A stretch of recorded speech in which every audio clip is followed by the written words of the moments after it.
Olá, queridos, graça e paz, boa noite. Estamos iniciando a nossa Masterclass, é a nossa grande classe, grande aula, onde você vai estar podendo interagir conosco, nos fazer as perguntas. Quero saudar os nossos queridos irmãos que estão ao vivo conosco.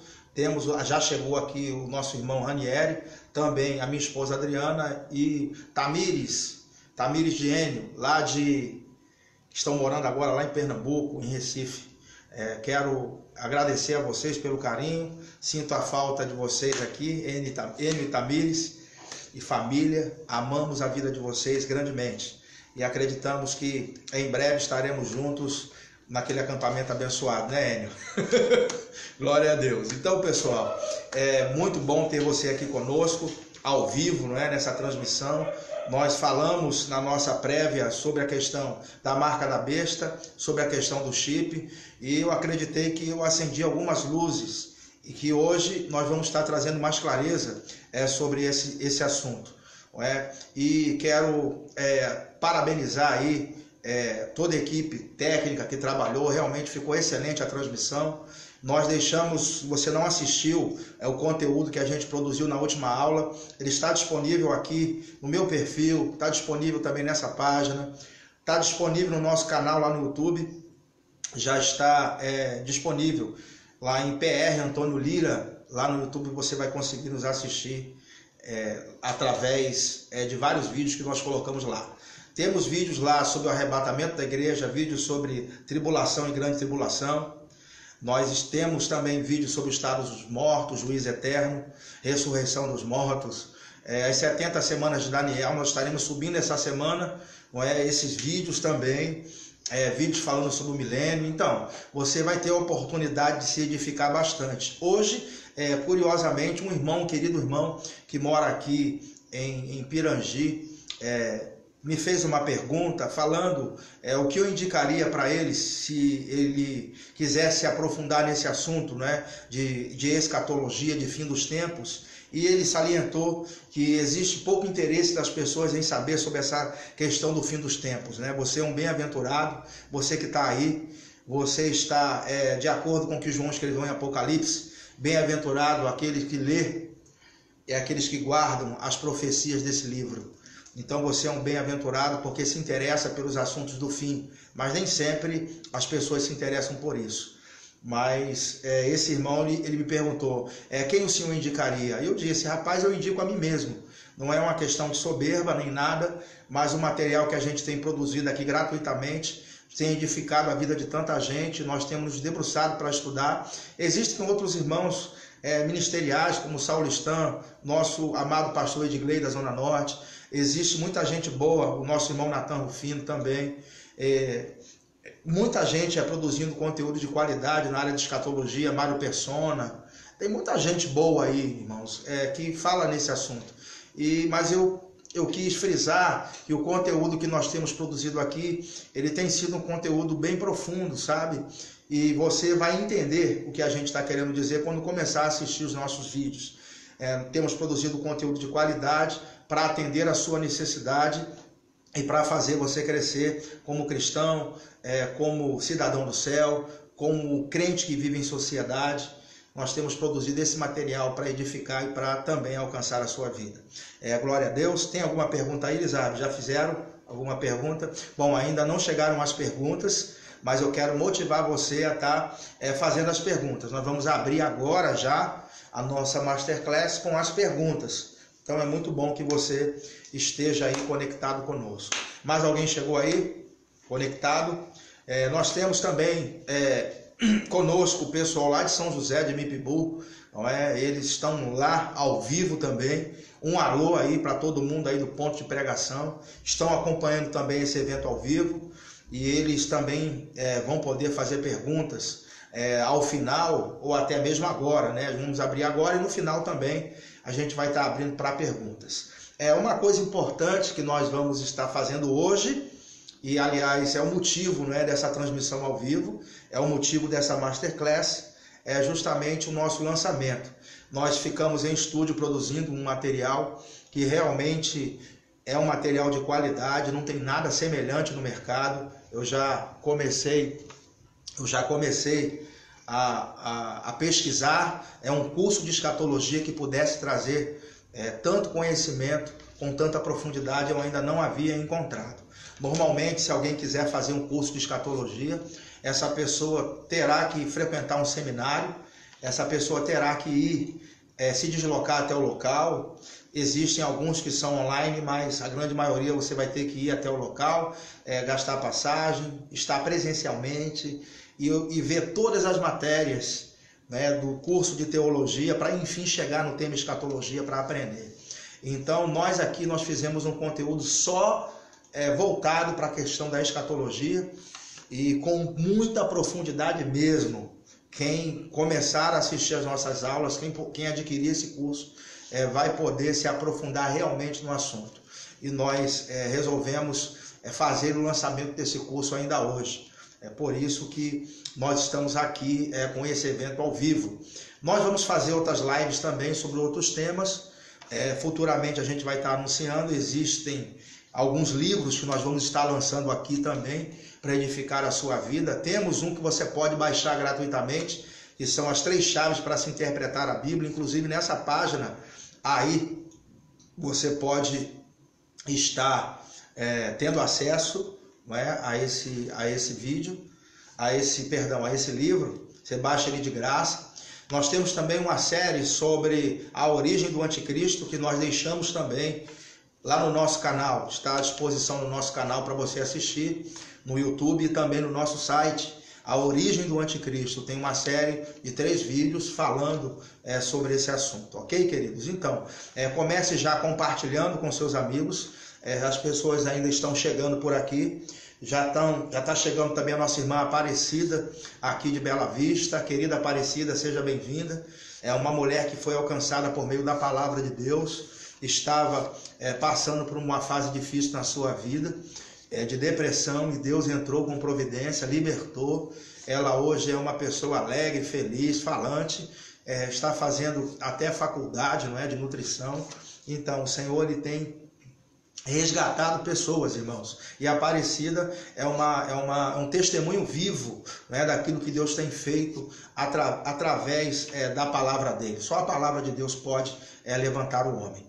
Glória a Deus, queridos. Então, as perguntas ainda não chegaram, mas eu vou aqui começar então a falar sobre o tema proposto, ok? Então, esperei aí 10 minutos, mas como ninguém fez pergunta, tem pergunta aí? Chegou mais gente? Glória a Deus. Está chegando também Manu, nesse evento ao vivo, conseguiu chegar aqui para assistir essa transmissão. Então o povo está começando a chegar. Glória a Deus, queridos. Então, vamos falar então sobre o assunto, a origem do anticristo primeiro, e você vai anotando as perguntas sobre o tema, ok? Então vamos lá. Antes de mais nada, eu quero trazer para vocês um panorama escatológico, falando do que a gente falou na aula passada um pouco, né? Nós estivemos ali falando que a marca da besta tem muito mais a ver com o símbolo, uma palavra, na verdade, árabe, bismillah, o 666, e a gente entendeu que houveram algumas variantes, 3 no total, 666, 616, 646, lá no possível número da besta.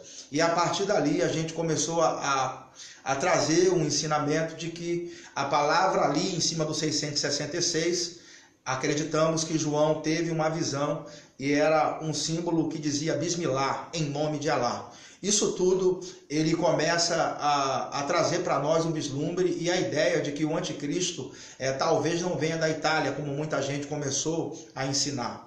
Então temos uma escola que ensina que o anticristo ele vem das regiões da Itália, baseado em Daniel capítulo 9, versículo 26, que diz que o povo do príncipe que há de vir iria destruir a cidade.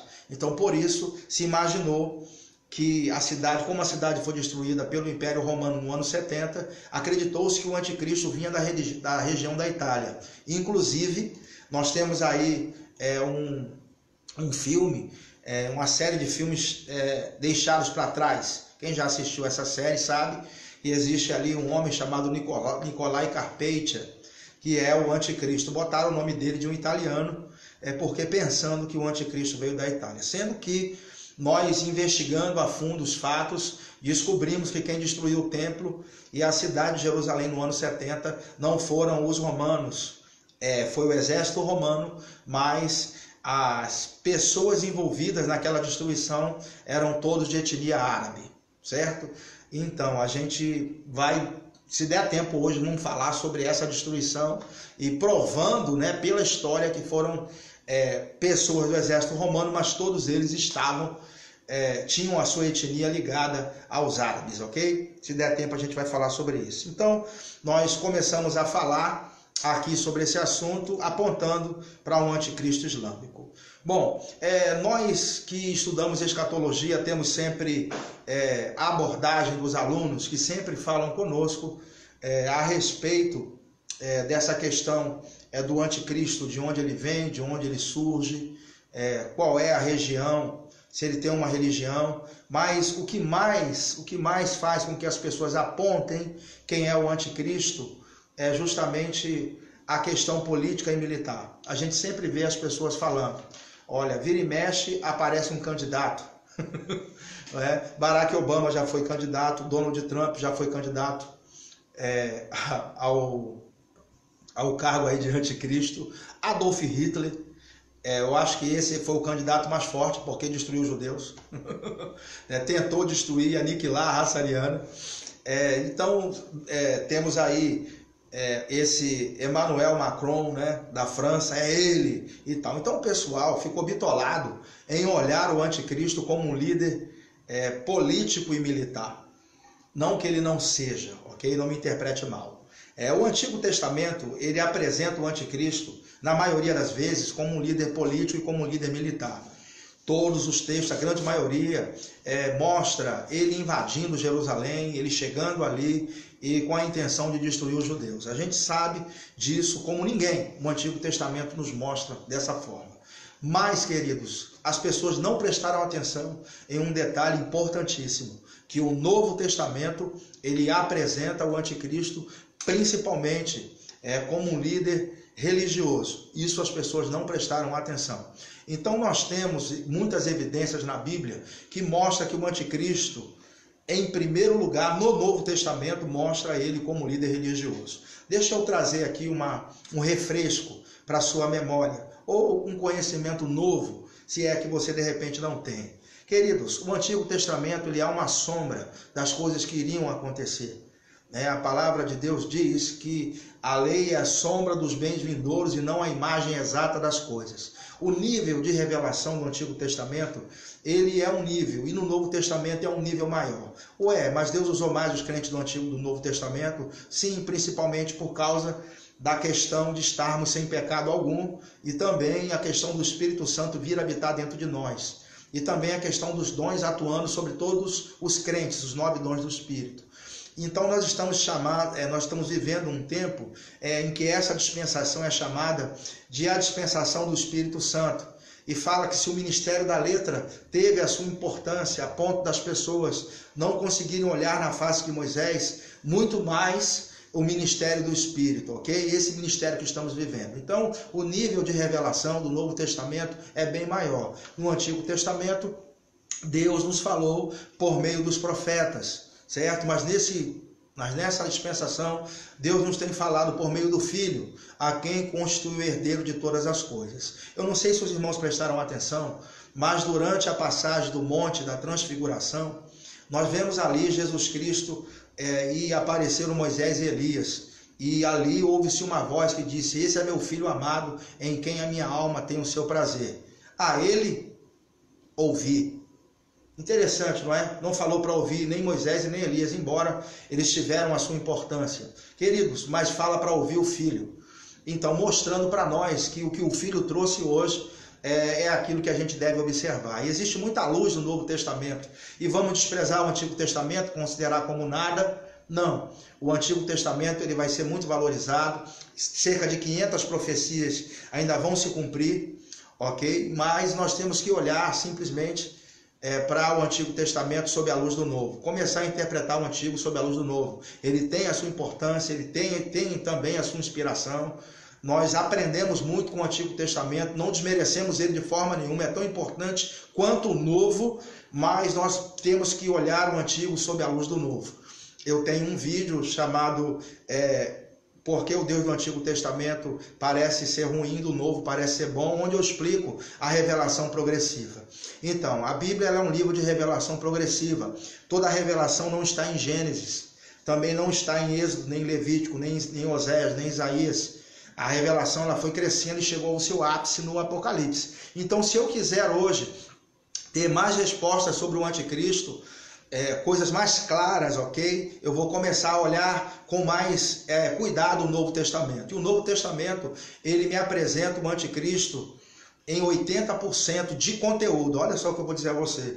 80% do conteúdo do Novo Testamento que fala sobre o anticristo, preste atenção, me apresenta ele como um líder religioso. E exatamente. É o que nós vamos começar a defender a partir de agora. Eu quero que você aprenda a tirar os olhos do cenário político, ficar olhando apenas o cenário político e militar, e começar a colocar os olhos sobre o cenário religioso, porque isso vai fazer com que você venha a ter as conclusões certas e as revelações certas. Se 80% do conteúdo que fala sobre o anticristo no Novo Testamento o apresenta ele como um líder religioso, ora, irmãos, eu tenho que começar a procurar o anticristo em uma religião, sim ou não? Eu tenho que começar a prestar atenção nisso, e eu quero te mostrar esse conteúdo. Bom, o primeiro texto que eu gostaria de ler com os irmãos é Mateus capítulo 24, a partir do versículo 15. Que diz assim, se você está acompanhando aí na sua Bíblia, você vai ter que ser um pouco rápido de endereço, ok? Mas vamos lá. Mateus 24, 15 diz assim, quando, pois, virdes estar no lugar santo, a abominação da desolação predita pelo profeta Daniel, quem lê, entenda. Se, pois, alguém vos disser, eis aqui o Cristo, ou ele ou aí, não acrediteis, porque hão de surgir falsos cristos e falsos profetas, e farão grandes sinais e prodígios, de modo que, se possível fora, enganariam até os escolhidos. Jesus Cristo está tratando, no seu discurso no Monte das Oliveiras, ele está tratando sobre a questão da tribulação. E ele começa a falar que o anticristo, ele é o abominável da desolação, que deveria prestar atenção, de que quando ele entrasse no lugar santo, chegasse até lá, aquelas pessoas que estivessem vivendo ali, elas deveriam levar isso a sério. E que esse é um cenário onde mostra que o anticristo tem interesse no lugar santo. Que lugar santo é esse? É a igreja que a gente congrega? Que lugar santo é esse? Ele está se referindo aqui. Bom, o lugar santo referido aqui por Jesus, ele fica num determinado território. Esse lugar santo fica em Jerusalém. E especificamente, estamos falando do antigo endereço do templo do rei Salomão. Na época que Jesus profetizou isso aqui, o templo ainda existia, ainda estava de pé. Pronto, ele está dizendo que quando você vê ele lá, você deve prestar atenção. Ele vai dizer que aqueles que estiverem na Judéia fuja para os montes. Ele começa a dar orientações sobre um tempo de grande tribulação. Então, ele está falando sobre essa figura que tem interesse no lugar santo. O lugar santo fala do monte do templo, onde havia o templo de Salomão. Que hoje, o que está lá? Quero que vocês, de repente, quando terminar aqui, coloque lá monte do templo. Você vai ver que tem lá. Quando você botar Jerusalém, ou capital Jerusalém, vai aparecer um monumento, uma mesquita lá. No lugar santo já existe uma mesquita. Só para despertar você. E a mesquita que está lá é a mesquita de Omar. Então, lá já existe uma mesquita. No endereço onde havia o templo de Salomão, lá tem uma mesquita. Isso te diz alguma coisa? Eu acredito que diz. Porque Jesus está falando que o anticristo tem interesse naquele lugar santo. Ok? Então, isso já me mostra que ele tem uma religião, senão ele estaria desprezando o lugar. Qual é o presidente que tem interesse no lugar santo? Você conhece? Líder, presidente. Quase nenhum deles tem interesse naquele lugar para tomar, para conquistar, para possuir. Então, queridos, nós estamos mostrando para você que o anticristo ele tem interesse no lugar santo. A palavra aqui para abominação para abominável, que ele fala aqui, que Jesus fala, é a palavra bidelugma, que significa uma coisa suja, horrível, referente a ídolos e coisas pertencentes à idolatria. Então é algo que é profano, algo que vai profanar, né, o templo do Senhor. E nós sabemos que o templo de Jerusalém precisa ser reconstruído, porque existem profecias que mostram que Jesus, quando vier na sua segunda vinda, ele precisa purificar o templo. Ora, se o templo foi destruído no ano 70 e hoje tem uma mesquita lá, essa mesquita de Omar está lá, no mesmo endereço, é preciso que o templo seja reconstruído. Eu estou acreditando que o anticristo provavelmente ele deve fazer um pacto com os judeus ali, que esse pacto já está profetizado em Daniel, para que essa mesquita possa dar lugar ao templo. Não sei se vai ser algo conjunto, vai coexistir as duas, mas eu sei que o lugar certo do templo é ali. Então me mostra que o anticristo tem interesse no lugar do templo, no monte do templo. Vamos aqui para a segunda prova. Bom, um outro texto que mostra que ele é um líder religioso é o texto de 2 Tessalonicenses, capítulo 2, versículo 3. Ninguém de modo algum vos engane, porque isso não sucederá sem que venha primeiro a apostasia e seja revelado o homem do pecado, o filho da perdição. Aquele que se opõe, e se levanta contra tudo o que se chama Deus, ou é objeto de adoração, de sorte que se assenta no santuário de Deus, apresentando-se como Deus. Então, esse anticristo aqui, que Paulo está se referindo, ele está dizendo que ele é uma pessoa que se levanta contra Deus, ponto número 1, se levanta contra tudo que se chama Deus, ponto número 2, e se levanta contra tudo que é objeto de culto e de adoração. Ora, uma pessoa para perseguir a outra, como o anticristo se propõe a fazer, indo até contra o próprio Deus, certamente que essa pessoa provavelmente deve ter uma outra religião, certo? Ele tem interesses religiosos, ele tem uma opinião religiosa formada, né? E a Bíblia diz que ele vai se levantar contra Deus e contra tudo que se chama Deus. Então ele vai estabelecer uma única religião no mundo. A causa principal da perseguição é essa, é que a ideia do anticristo é estabelecer uma única religião do mundo. Quero que você preste atenção que não existe aqui nenhuma citação de um governo militar. Também no texto de Mateus 24, que fala sobre a tribulação, não existe nenhuma citação sobre um governo militar. Mas existe citação de falso Cristo, de falso profeta, interesse no lugar santo, voltando-se contra Deus, voltando-se contra outras religiões. Então isso me mostra que o anticristo, até aqui, não falou nada de armas, nem de exército, nenhum político. Ele está me mostrando que é um líder religioso. Esses são dois principais textos que falam sobre o anticristo e seu cunho religioso. Eu gostaria de ler mais um para a gente finalizar esse assunto e entrarmos de vez na questão. Estou apenas introduzindo o assunto, ok? Apocalipse 13, versículo 5, diz assim: foi-lhe dada uma boca que proferia arrogâncias e blasfêmias, e deu-se-lhe autoridade para atuar por 42 meses, ok? Por 42 meses, e abriu a boca em blasfêmias contra Deus, para blasfemar do seu nome e do seu tabernáculo, e dos que habitam no céu. Também lhe foi permitido fazer guerra aos santos e vencê-los. E deu-se-lhe autoridade sobre toda a tribo, povo, língua e nação. E adorá-lo-ão todos os que habitam sobre a terra, esses cujos nomes não estão escritos no livro do Cordeiro, que foi morto desde a fundação do mundo. Então vamos aqui examinar esse texto. Primeiro, diz que foi dado a ele uma boca para falar arrogâncias, não é? Daniel tem a revelação, a mesma revelação. Ele é o chifre pequeno de Daniel, que tinha uma boca que falava blasfêmias contra Deus, ok? Então, essa é a pessoa do anticristo. Certamente que por suas convicções religiosas, ele vai ser uma pessoa que vai se opor a Deus, se opor a Cristo e se opor a qualquer outro tipo de religião. Depois, ele diz que a guerra dele é também contra o exército dos céus, ou seja, ele é contra tudo aquilo que a Bíblia ensina sobre a questão dos anjos, sobre a questão de Deus, sobre a questão de Jesus Cristo como sendo o Salvador do mundo.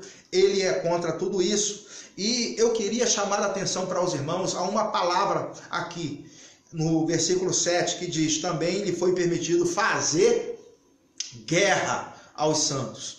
Nota-se que não é uma perseguição, é fazer guerra. Os irmãos sabem que guerra, a intenção de quem está combatendo numa guerra é matar o seu inimigo, ok? Então isso me mostra que o anticristo ele vai considerar as outras religiões inimigas dele, e todos aqueles que professam, não é, o nome, que creem em Deus, também serão perseguidos. Porque eu entendo, você vai chegar nessa conclusão comigo, que ele quer estabelecer a sua religião como única. E ele vai fazer guerra e matar aqueles que pensam diferente dele ou que têm uma outra religião diferente dele. Ok, irmãos, então guarda bem isso, que aqui não é perseguiçãozinha não, é exterminar e matar. Por isso que Jesus fala em Mateus 24, que aqueles que estiverem na Judéia, fuja para os montes. Quem estiver na rua, não entre em casa para buscar nada. Fala das que estiverem grávidas, fala daqueles que devem orar para que a fuga não se dê no sábado. O sábado aqui está fazendo uma clara referência aos judeus que guardam o sábado, ok? E o judeu durante o sábado, segundo a tradição, não pode se ausentar mais de 2 quilômetros da sua casa, ok? Então, eles devem orar para que a fuga não se dê no sábado, esse dia da invasão não se dê no sábado, porque vai haver grande tribulação. Grande tribulação, irmãos, ele, como nunca houve desde que o mundo existe. Nós estamos falando aqui de que durante o período da tribulação, certamente que a igreja não vai estar mais aqui.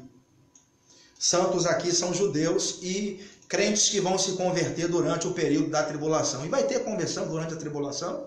Irmãos, nós temos provado aqui em vários vídeos que vai, certo? Mas disseram que o Espírito Santo vai ser retirado da terra? Bom, irmãos, o Espírito Santo não pode ser retirado de canto nenhum, porque ele é onipresente. É ou não é? Ele é onipresente. Como é que vai tirar alguém que é onipresente e está em todo canto? O Espírito Santo não pode ser retirado. O que vai cessar é essa dispensação da igreja. Que dispensação especial é essa? É a dispensação onde o Espírito Santo age dentro e sobre nós. E através dos 9 dons do Espírito, dos 5 dons ministeriais. Todo esse tipo de manifestação vai cessar, porque a igreja vai ser tomada. Então, o Espírito Santo vai perder o seu emprego, né? Vamos dizer assim, não vai ter mais... E a palavra é emprego mesmo, porque lá em Romanos 13, e lá fala, quando era menino, pensava em ser menino, mas logo que cheguei a ser grande, desisti das coisas de menino. E ele diz que quando vier o que é perfeito, o que é em parte será aniquilado. O que é perfeito ali, em todo o contexto, é a questão do corpo. Você hoje tem um corpo que tem celulite, perde cabelo, mas você vai ter um corpo de glória, certo? Então, quando vier o que é perfeito, o corpo de glória, nós temos o Espírito Santo dentro de nós, que é o penhor da herança. Deus deixou o Espírito Santo dentro de nós, empenhado, para que quando tivermos o corpo de glória, ele vai sair. Eu tenho o vídeo aí, Porque a Igreja Não Passa pela Tribulação, onde eu explico tudo isso, quadro a quadro. Por isso que quando vier o que é perfeito, o corpo de glória, o que é em parte deixará de existir, ou será aniquilado, não é? Então, aniquilado ali, desempregado, vai perder o seu emprego, porque a igreja saiu, o Espírito Santo não vai agir mais dentro, e sobre como é hoje, nessa dispensação. Olha, e vai ter conversão? Vai, porque o Espírito Santo, ele continua convencendo o homem acerca da verdade, da justiça e do juízo. Pode provar que tem salvação durante a tribulação? Posso provar, mostrando para você os 144 mil judeus que são selados. Ora, nota-se que Deus começa a tratar com o judeu durante o período da tribulação. Deixa eu dizer para os irmãos uma coisa interessante. A obra de Cristo na igreja, ela começou porque os judeus não aceitaram a Cristo como Senhor e Salvador das suas vidas. Então, por isso a obra começou. Como os judeus não quiseram, nós, os crentes que aceitamos a Cristo, nos tornamos igreja, ok? Igreja é diferente de judeus. São 2 povos diferentes. Ah, pastor, nós somos o Israel de Deus. Isso nem aqui, nem na China. Está citando isso fora de contexto. Irmãos, Israel é Israel, judeu é judeu. Como que você prova isso? 1 Coríntios 10, 32. Não vos torneis causa de tropeço, nem a judeus, nem à igreja de Deus, e nem aos gentios. Então, são 3 povos, judeu, gentil e igreja. Ok? Paulo via dessa forma. Existem outras passagens, Efésios capítulo 2, também mostra isso. 1 Coríntios capítulo 1, também mostra isso. Então, existem três povos diferentes. Então, Deus volta a tratar com Israel. Então, vamos aqui imaginar. Jesus veio oferecer o reino, o judeu não quis, ok? Veio para os seus, mas os seus não receberam. Mas todos quantos o receberam, que foi a igreja, deu-lhes o poder de serem feitos filhos de Deus. Até aqui tudo bem? Pronto. Nós recebemos então a Cristo, nos tornamos igreja. Então, o plano para Israel foi adiado. Pode ler Oséias capítulo 5, versículo 14, Oséias capítulo 6, versículo 1 e 2. Mostra que o plano para eles foi adiado por enquanto. Deus está tratando com a igreja. Quando a igreja sair, Deus volta a tratar com Israel. Você pode ler isso em Apocalipse 7. Os judeus se convertem, logo 144 mil judeus se convertem após a saída da igreja. Mostra que Deus volta a tratar com Israel. A partir dali, você vai ver a mulher de Apocalipse 12, que também representa Israel, ali perseguida. Compara com Mateus 24, é só você comparar. Você vai ver que é a mesma coisa que está falando. A mulher sendo perseguida pela besta, pelo anticristo, ok? Então, irmãos, eu estou mostrando para vocês que existe um plano de Deus que está em curso, que está em andamento. Ok? Quando a igreja é tomada, começa-se então o plano com Israel. E como você prova conversão durante a tribulação? Você pode dar um pulo lá em Apocalipse, no capítulo 14, e você vai ver algumas pessoas que chegaram e que foram salvas. Apocalipse 9, Apocalipse 6, aqueles que foram salvos, é uma pergunta que é feita a João, de onde vieram? Quem são estes de onde vieram que estão vestidos com vestes brancas? Eles disseram, estes são aqueles que vêm da grande tribulação e lavaram as suas vestiduras no sangue do Cordeiro. Então me mostra a conversão claramente durante a tribulação. Mas durante esse período, o Espírito Santo continua trabalhando, convertendo pessoas. Até um anjo é liberado em Apocalipse 14 para pregar. Pastor, mas o senhor está falando uma grande heresia, anjo não prega. Até aqui não, que a igreja está aqui. Mas depois que a igreja sai, lá em Apocalipse 14, vai nos mostrar que um anjo, ele sai nos 4 cantos da terra para pregar o evangelho eterno. Pode ler lá a sua Bíblia e você vai também saber disso, certo? Deus já abre um parêntese. Então existem 144 mil judeus que começam pregando a última grande pregação, pregando a Cristo, claro. Então vai haver conversão. Então santos aqui que estão sendo perseguidos são especificamente o povo judeu e também aqueles que se convertem durante a tribulação após a saída da igreja. Se você quiser mais detalhes sobre isso, veja aí o vídeo Porque a Igreja Não Passa pela Tribulação. São 3 vídeos, vai te abençoar demais. Continuando, o texto de Apocalipse 13. E adorá-lo todos os que habitam sobre a terra, esses cujos nomes não estão escritos no livro do Cordeiro, que foi morto desde a fundação do mundo. Então, vai haver perseguição, mostrando aqui que vai fazer guerra contra os santos, hein? Então, esse anticristo, ele tem uma religião. Está conosco Cida Claudino, feliz aniversário. Deus abençoe sua vida, grandemente seu ministério. Quero dizer que você é muito importante para nós, para nossa família.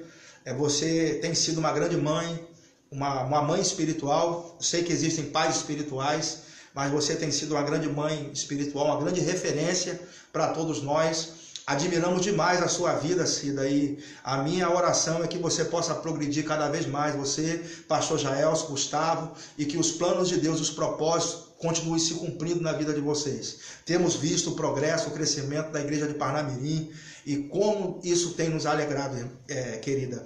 E nós estamos juntos e misturados, ok? Está aqui conosco a nossa irmã Iraci, Norma, o Alisson, lá de São José de Mipibu, um grande abraço, o Alisson. Leandro, nosso irmão Leandro. Leandro aqui é meu amigo foi paraquedista juntamente comigo. Um grande abraço, Leandro.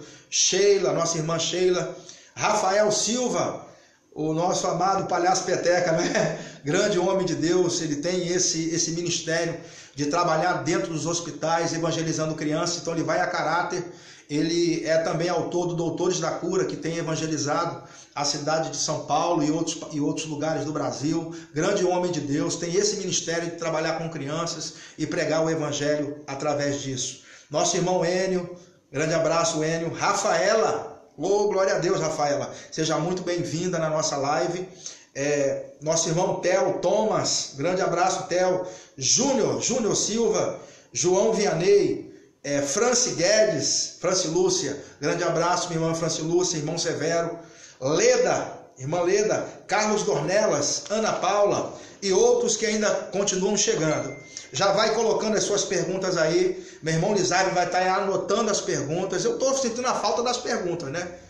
Faça as perguntas. Essa pergunta é muito simples, ou eu não vou perguntar isso não, eu acho que é besteira. Não, faz a sua pergunta aí, que a gente vai estar respondendo, se assim a gente tiver a resposta. Se não tiver a resposta, nós vamos pesquisar para estar te passando depois. Vamos continuar. Certo, então, estou mostrando que o anticristo ele tem esse cunho religioso. Lemos Mateus 24, 2 Tessalonicenses capítulo 2, e lemos agora outro texto de Apocalipse 13, do 5 ao 8. Quero também mostrar que, acabando de provar que o anticristo ele é um líder religioso, que ele tem um pregador. E pastor, ele tem um pregador? Tem um pregador. E o seu pregador está lá em Apocalipse 13, 11. E vi subir da terra outra besta. Bom, a primeira besta sabemos que é o anticristo, porque na primeira fase da tribulação, lá no capítulo 6, quando a tribulação começa, a Bíblia diz que ele monta num cavalo branco e ele sai com um arco sem flechas, saindo para vencer. Esse já não é Jesus, certo? Esse cavaleiro aí é do Paraguai, porque o nosso Cristo aparece no capítulo 19, também montado num cavalo branco, mas vem para destruir eles. Ok? Então eu estou mostrando para os irmãos que esse do capítulo 6, ele é o anticristo. Ele sai com arcos e sem flecha. Ele sai saindo, vencendo e para vencer. Essa é a primeira apresentação do anticristo, apresentando uma falsa paz. Ele não vai dizer, eu sou o anticristo. Não, ele vai apresentar uma falsa paz, vai trabalhar por meio de pactos e alianças. Nós, graças a Deus, não estaremos aqui. Quando essa aliança for feita, a gente já está na glória, recebendo os galardões. Amém, queridos? Então, depois, o anticristo desse pacto, ele vai permanecer em paz, mas na metade dos 7 anos da tribulação, ele vai romper. E aí, ele que apresentava uma falsa paz, agora ele se torna um perseguidor. Por isso, ele se torna besta, né? A palavra é trocada para besta, né? Ali já deixa de ser aquele homem do cavalo branco e passa a ser uma besta, porque a partir dali ele vira um cão, o cão chupando manga. Pronto, aí ele começa a perseguir, principalmente cristãos e judeus, ok? Que estiverem vivendo aqui, obrigando eles a fazer parte da sua religião, senão morre. Então, por isso que ele se apresenta como a besta, a primeira besta. A segunda besta que sobe do mar, que eu acabei de ler aqui, ó. E vi subir da terra, outra besta, tinha 2 chifres, semelhantes a de um cordeiro, e falava como dragão. Então, essa besta, ela se apresenta como cordeiro. Guarde essa informação, que nós vamos trazer ela daqui a pouco, daqui a uns 15 a 20 minutos, trazer ela à tona, ou 30, né? Não sabemos como é que vai ser essa aula ao vivo. Eu sei que está rendendo o negócio aqui. Mas essa besta aqui, a segunda, é o falso profeta, ok? A primeira é o anticristo e a segunda é o falso profeta. Tome nota, porque esse faz sinais e prodígios de mentira. Lembra que a gente leu Mateus 24 ainda há pouco, que surgirão falsos cristos e falsos profetas que farão milagres e que iriam enganar até o escolhido. E o diabo faz milagre? Rapaz, é claro que faz, né? Os dons e a vocação de Deus são irrevogáveis. Satanás foi expulso e veio também com seu poder. Então, ele faz milagres, sinais e prodígios. Também imita, agora debaixo de um espírito de engano. E durante esse período da tribulação, ele está agindo com força. Por quê? Deixa eu te falar aqui um negócio que, se você não é crente, se converte, porque esse período da tribulação aqui vai ser um período muito difícil. Se converte para ser arrebatado antes, porque, irmãos, eu vou dizer a vocês, vai sair a proteção de Deus. Hoje, não acontece nada com a gente por causa da proteção de Deus. Mas quando a igreja é tomada, o sal da terra é retirado, o mundo começa a apodrecer, vamos dizer assim, e a proteção de Deus sai. Você pode ler aí em Apocalipse 13 mesmo, que quem for levado para cativeiro vai.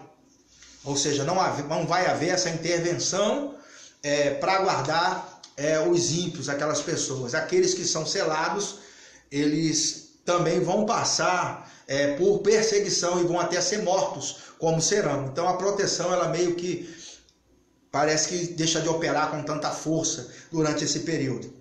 Versículo 12 diz também: exercia toda a autoridade da primeira besta na sua presença e fazia que a terra e os que nela habitavam adorassem a primeira besta, cuja ferida mortal fora curada. Então ela faz sinais, faz prodígios e faz também com que os homens adorem a primeira besta. Então ele é um pregador, ele começa a pregar, a falar sobre o anticristo e faz com que as pessoas o adorem. E ali no 14 diz: por meio dos sinais que lhe foi permitido fazer na presença da besta, enganava os que habitam sobre a terra e lhes dizia que fizesse uma imagem à besta que recebera a ferida mortal e que vivia. Então essa besta, essa segunda besta aqui é o anticristo. Eu gostaria agora de começar a entrar no assunto. E não entrou não? Não entrei. Agora é que eu vou entrar no assunto. Queridos irmãos, eu quero lembrar você que temos duas perguntas a fazer aqui e agora, ok? A primeira pergunta: essa religião mundial já existe do anticristo? Porque se ele é um líder religioso, eu estou mostrando que 80% dos textos que falam sobre o anticristo no Novo Testamento mostra ele como um líder religioso. É muita coisa, não para a gente ignorar 80%. Não está vendo alguma flecha, alguma arma aqui, algum exército, alguma coisa relacionada à política. Até existe a aliança que ele faz lá no início, mas mostra ele como um líder religioso que persegue as outras religiões. Então já existe essa religião mundial.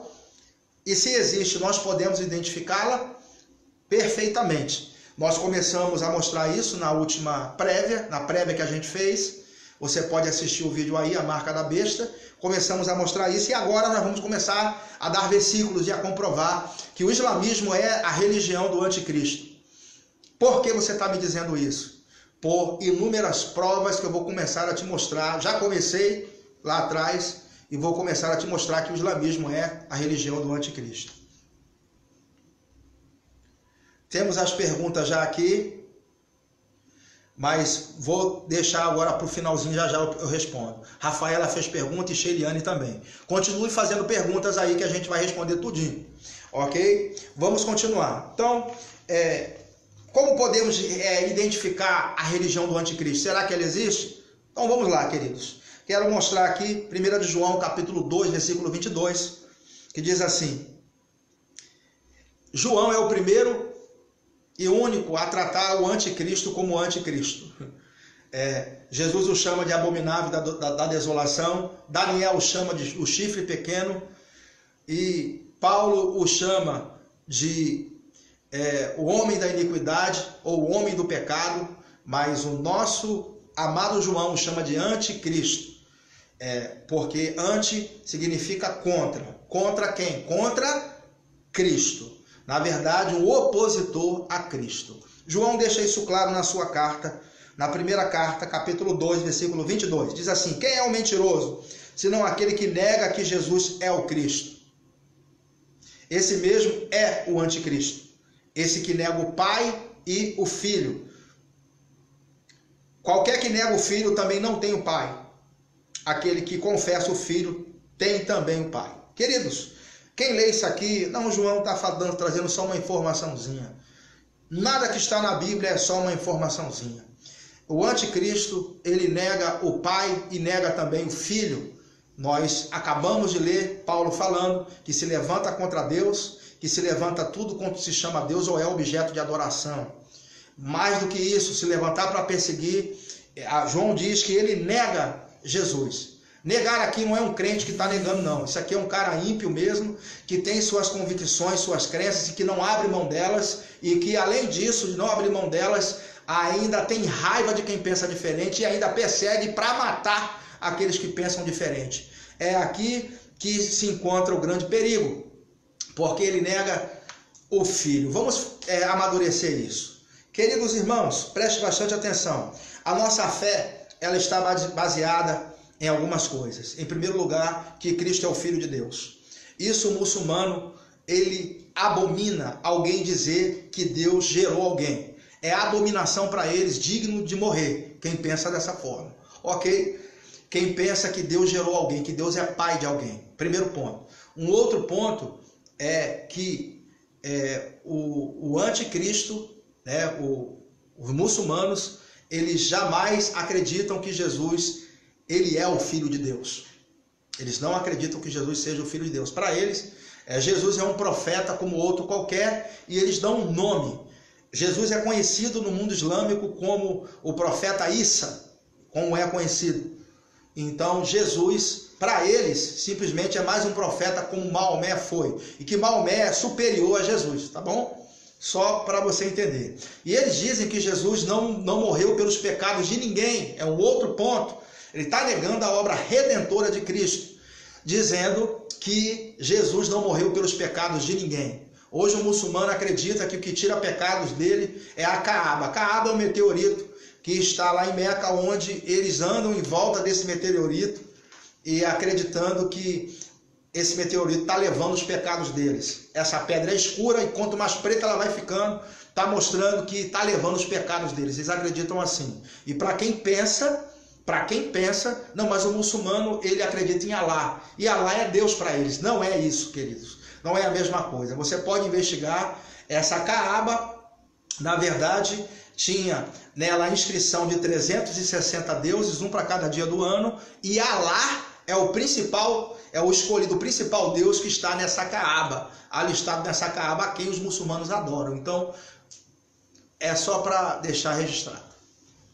Ok? Só para deixar registrado. Então, eles negam que Jesus seja o Cristo, negam que Jesus seja o Filho de Deus, negam que Jesus tenha morrido pelos pecados de alguém. Então, nós estamos mostrando aqui que eles negam tudo, eles não creem em tudo aquilo que a gente acredita, que são as bases da nossa crença. Para eles, Jesus morreu e Deus o ressuscitou e o tomou, o levou como levou o profeta Elias. Para eles, Jesus vai voltar. A gente vai falar sobre isso. Jesus vai voltar, mas como um radical islâmico. Vamos falar sobre a escatologia islâmica, porque eles também têm uma escatologia. Escatologia é estudo do fim. E eles também têm uma escatologia. E você vai ficar assustado. Assustado não, surpreso é a palavra certa, com aquilo que a gente vai apresentar aqui sobre a escatologia islâmica, que é a reversa da nossa. Ok? Mas queria mostrar aqui então algumas passagens do Alcorão, que é o livro principal, não é o único, porque o Alcorão é um dos livros, existem outros e pastor, para mim é novidade. Bom, estude um pouco mais sobre isso e você vai perceber que o Alcorão foi o livro que Maomé deixou, ok? Ele deixou esse livro, mas existem ainda as sunas. E o que são as sunas? As sunas são os feitos de Maomé. Tudo aquilo que Maomé disse, tudo aquilo que ele falou, tudo aquilo que ele reprovou, tudo aquilo que ele aprovou, tudo aquilo que ele fez. As sunas, elas interpretam, a suna interpreta o Alcorão. Então, o Alcorão sozinho não é tão importante, mas a suna é que interpreta o Alcorão. Tudo que ele fez, tudo que ele falou, tudo que ele disse, tudo que ele aprovou, é que traz a interpretação correta do Alcorão. E existe ainda as hadiths. E o que são as hadiths? As hadiths são as tradições, ou seja, as interpretações que se dão à Suna e ao Alcorão. É como se fossem os rabinos judeus que interpretavam a lei da mesma forma. Tudo que foi interpretado está catalogado. Especialista no islamismo, autoridades ao longo dos anos deixaram esses registros. Você pode ler lá no meu site um artigo que eu falo sobre o anticristo islâmico. Tem um artigo lá muito bem feito, não é? Onde nós estamos produzindo um livro também sobre esse assunto. Então você pode conferir as fotos das hadiths, das sunas, do Alcorão direitinho lá, para você ficar inteirado. Então eu vou ler aqui o que o Alcorão diz sobre Jesus. Vamos lá? Ó adeptos do livro, não exagereis em vossa religião e não digais de Deus senão a verdade. O Messias, Jesus, filho de Maria, foi tão somente um mensageiro de Deus. Para eles foi só um mensageiro de Deus e seu verbo, com o qual ele agraciou Maria por intermédio do seu Espírito. Crede, pois, em Deus e em seus mensageiros e digais: Trindade, abstém-vos disso, que será melhor para vós. Ou seja, se abster da Trindade. Sabei que Deus é uno. Obrigado, Isaac. Sabei que Deus é uno. Onde eu parei aqui? Sim. Glorificado seja. Longe esta hipótese de ter tido um filho. Tá vendo? É uma abominação dizer que Deus gerou alguém para um muçulmano. A ele pertence tudo quanto há nos céus e na terra. E Deus é mais do que o suficiente guardião. Isso aí está no Alcorão, capítulo 4, o versículo 171. Vamos lá. São blasfemos aqueles que dizem: Deus é o Messias, filho de Maria. Eles não acreditam que Jesus seja o Messias, porque o islamismo está aguardando o Messias dele chegar. Chamam de Mahdi. A gente vai falar sobre isso ainda, hoje. Quem possuiria o mínimo poder para impedir que Deus, assim querendo, aniquilasse o Messias, filho de Maria, sua mãe e todos que estão na terra? Só a Deus pertence o reino dos céus e da terra, e tudo quanto há entre ambos. Ele cria o que lhe apraz, porque ele é onipotente. Ele diz: são blasfemos aqueles que dizem que Jesus é o Messias. Alcorão 5, versículo 17. Vamos para o 5,73, que diz assim: são blasfemos aqueles que dizem Deus é um da Trindade. Portanto, não existe divindade alguma além do Deus único. Ele diz: se não desistirem de tudo quanto afirmam, um doloroso castigo açoitará os incrédulos. Então, Alcorão 5,73. Incrédulos são todos aqueles que não acreditam como eles. Vai vir castigo, né? Aí ele diz: o Messias, o filho de Maria, não é mais do que um mensageiro do nível dos mensageiros que o precederam, ou seja, os outros profetas. E sua mãe era sinceríssima. Ambos se sustentavam de alimentos terrenos como todos. Observa como lhes elucidamos os versículos e observa como se desviam, falando que nós estamos desviados da verdade. Alcorão 5,75. Tem vários, tem outros aqui que eu gostaria de ler, mas eu acho que já é suficiente. Bom, então ele nega que Jesus seja o Cristo. Então, cabe na descrição, da definição que João deu, que nega tanto o Pai quanto o Filho. Então tudo aquilo que os muçulmanos rejeitam, a gente acredita, certo? Como verdade. Então eu mostro para vocês, através disso aqui que eu acabei de citar, que o islamismo é a religião que não acredita que Jesus seja o Filho de Deus. E que Deus não gerou ninguém, e que ele também não morreu pelos pecados de ninguém, que ele também não é o Messias, e ele é só um profeta chamado Issa, que é profeta como os outros, como qualquer um outro. Ok? Bom, eu quero agora começar a mostrar que o islamismo é a religião que mata por decapitação. É verdade. Para quem pensa que o islamismo é uma religião de paz, não, rapaz, tu está sendo exagerado. O islamismo é uma religião de paz. Você vai ver que não. Eu quero ler ao Corão, capítulo 8, versículo 12. Está no Alcorão aqui. E de quando o teu Senhor revelou aos anjos: estou convosco. Firmeza, pois, aos fiéis. Logo infundirei o terror nos corações dos incrédulos. Decapitai-os, ou seja, arrancai a cabeça, e decepai-lhe os dedos. Alcorão 8, 12. Manda decapitar os infiéis e decepar também os dedos. Está lá registrado. E a religião que mata por decapitação é o islamismo desde o século 7. Né? Desde lá que eles vêm matando por decapitação, arrancando a cabeça. Até hoje o Estado Islâmico faz isso. Outros grupos terroristas também fazem a mesma coisa, matam por decapitação. E o que isso tem a ver com o anticristo? Deixa eu mostrar para você algo interessante na Bíblia. Queridos, lá em Apocalipse, capítulo 6, versículo 9, diz assim: quando abriu o quinto selo, vi debaixo do altar as almas dos que tinham sido mortos por causa da palavra de Deus e por causa do testemunho que deram. Então, essas pessoas no capítulo 6, versículo 9, foram mortas, e por causa da palavra de Deus e por causa do testemunho. Ora, eram crentes, eram pessoas que estavam pregando a palavra e dando testemunho de quê? De Jesus Cristo. Jesus disse, ser-me-eis minhas testemunhas, tanto em Jerusalém, Samaria, como em toda a Judéia. Então, tudo me mostra aí que o anticristo, ele vai perseguir os cristãos, a gente já leu isso aqui em vários textos, e vai matar por decapitação. Quero mostrar para vocês que esses mártires aqui, eles aparecem também lá no Apocalipse, capítulo 20, versículo 4, após a segunda vinda de Cristo, que ocorre no capítulo 19, no capítulo 20, está falando sobre a ressurreição dos mártires, daqueles que morreram durante o período da tribulação. Diz assim, Apocalipse 20, versículo 4, então vi uns tronos, e os que se assentaram sobre eles, foi dado o poder de julgar, e vi as almas daqueles que foram degolados, ou decapitados, por causa do testemunho de Jesus e da palavra de Deus, e que não adoraram a besta nem a sua imagem, e não receberam o sinal nem na fronte e nem nas mãos, e reviveram e reinaram com Cristo durante 1000 anos. Nota-se que eles foram mortos, decapitados. E nós lemos no Alcorão que eles está ordenado matar os infiéis por decapitação. Até aqui, pastor, o senhor não disse nada. Pronto, vamos continuar. Vou continuar aqui mostrando para você que o anticristo ele vem do islamismo. Eu percebi que com essa revelação de que o anticristo é do islamismo, a escatologia ela fecha perfeitamente, porque todas as nações que vão contra Israel durante o período da tribulação, todas elas são nações árabes. E não sei de onde, é claro que eu sei de onde que tiraram, eu também acreditava assim que o anticristo vinha da Itália, mas não mostra a nação italiana subindo. Nessa guerra, todas as nações são árabes que cercam Israel durante o período da tribulação. Todas são árabes. Pode ir lá investigar no livro de Ezequiel.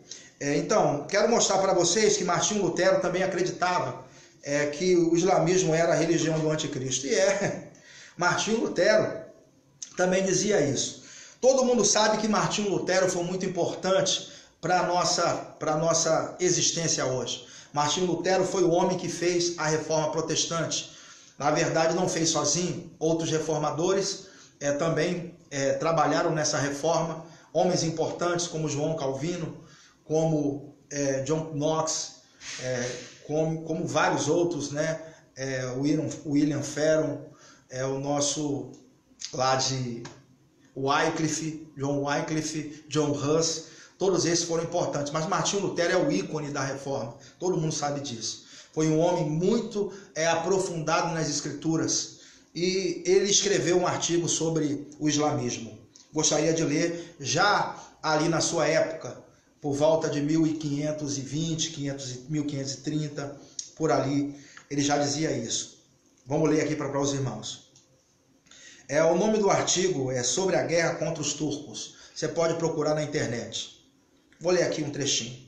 Eu tenho um livro de trechos do Corão. Isso são palavras de Martinho Lutero. Eu tenho um livro de trechos de Corão, de Maomé, o qual poderia ser chamado em alemão de um livro de doutrinas do tipo que chamamos de decretos papais. Quando eu tiver tempo, devo vertê-lo em alemão, para que todos possam ver que livro sujo e ignominioso ele é. A princípio, ele, Maomé, louva muito a Cristo e Maria como os únicos que foram sem pecado. No entanto, crê que Cristo não foi nada mais que um profeta sagrado, como Jeremias ou Jonas, e nega que ele é o Filho de Deus, o verdadeiro Deus. Além disto, não crê que Jesus Cristo seja o Salvador do mundo, que morreu por nossos pecados, mas que ele pregou para o seu próprio tempo e completou sua obra antes da sua morte, como qualquer outro profeta. Por outro lado, ele louva e exalta grandemente a si mesmo e gaba-se de ter falado com Deus e seus anjos, e que já que a obra de Cristo agora está completa, fora-lhe ordenado que trouxesse o mundo à sua fé pela espada. Nota-se, fé pela espada, que se o mundo não estivesse disposto, que o obrigasse ou punisse pela espada. Há muita glorificação à espada nele, à fé e ao Islã. Portanto, os turcos consideram seu Maomé superior e maior do que Cristo, pois a obra de Cristo terminou, mas a obra de Maomé ainda está em pleno vigor. Quando Martinho Lutero escreveu isso aqui, o mundo árabe, basicamente ali Turquia, a parte da Ásia, estava sob o domínio do califado islâmico. né? E esse califado islâmico, ele vai se desenrolar no fim. A gente vai falar sobre isso daqui a pouco. Mas o califado islâmico visa estabelecer uma única lei e uma única religião no mundo. Isso já estava acontecendo nessa época. O califado vai desde a queda de Constantinopla em 1453, através do sultão Maomé II. A cidade de Constantinopla caiu e iniciou-se então o califado, que dominou uma vasta região. O califado termina em 1922, mas os muçulmanos eles querem implantar o califado de novo, certo? Eu tenho alguns artigos, né, que eu estarei produzindo por esses dias lá no meu site, www.pastorantonolira.com.br. Você vai estar conferindo na íntegra tudo sobre essa questão do califado que eles estão querendo implantar. Mas nessa época aqui já havia esse primeiro califado, eles estão querendo implantar o segundo. O primeiro califado foi de 1453 até 1922, ali no período da Primeira Guerra Mundial. E terminou, mas eles querem implantar novamente uma única religião na Terra, um único regente, um único homem governando tudo sobre uma única lei. Então, isso é bem bíblico, né? Na nossa escatologia. Só para despertar. Bom, por outro lado, já li isso aqui. Bom, a partir disso, qualquer um pode constatar que Maomé é um destruidor de Cristo, nosso Senhor, e de seu reino. Um opositor a Cristo, um anticristo. E se alguém nega no que tange a Cristo, que ele é o Filho de Deus e morreu por nós e ainda vive e reina à direita de Deus, o que esta pessoa deixou de Cristo? Acabam-se o Pai, o Filho, o Espírito Santo, o batismo, o sacramento, o Evangelho, a fé e toda a vida e doutrina cristãs. E restam apenas, ao invés de Cristo, Maomé e sua doutrina de toda abominação e todo erro, e todos os demônios foram empilhados um em cima do outro em um só monte. E essas são as palavras de o Martinho Lutero no seu artigo sobre a guerra contra os turcos. Bom, vou começar a falar agora que o islamismo ele tem uma escatologia, ok? Bom, escatologia para nós é o estudo do fim, estudo das últimas coisas. É o estudo das profecias, daquilo que vai acontecer no fim. Isso é escatologia. O islamismo também tem uma escatologia. E a escatologia deles é reversa da nossa. Ou seja, quem é o nosso inimigo? Quem é o nosso inimigo que vai se levantar para ter um único governo? É o anticristo, ok? Certo. Eles também acreditam que esse inimigo, que vai ser o nosso inimigo, o anticristo, para eles é o Messias que eles estão esperando. Eles estão esperando o Messias chegar, e esse Messias que eles chamam de Al-Mahdi, quando o Al-Mahdi chegar, Al-Mahdi vai estabelecer o califado islâmico, uma única religião em todo o planeta, em todo o globo, em toda a terra.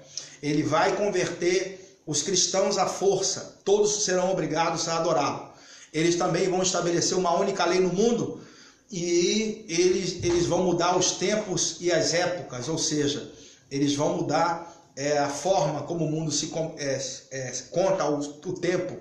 Por exemplo, nós temos o nosso calendário de 365 dias, calendário solar. Eles têm o calendário lunar, que é de 360 dias. Nós temos os dias de culto, nosso sábado e domingo, tanto judeus quanto cristãos procuram cultuar a Deus tanto sábado quanto domingo, mas o muçulmano cultua na sexta.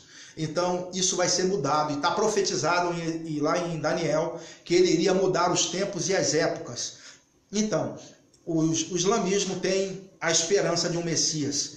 O que sela o fim dos tempos para eles é a vinda do Al-Mahdi, o regente de Alá, aquele que vai vir e vai governar o mundo todo através de uma única religião, através de uma única crença. Então, tudo isso mostra que o Messias dele é o nosso anticristo. Vamos começar a provar a partir de agora. Ok, queridos? Eu gostaria de ler. Já tem 1 hora de aula, né?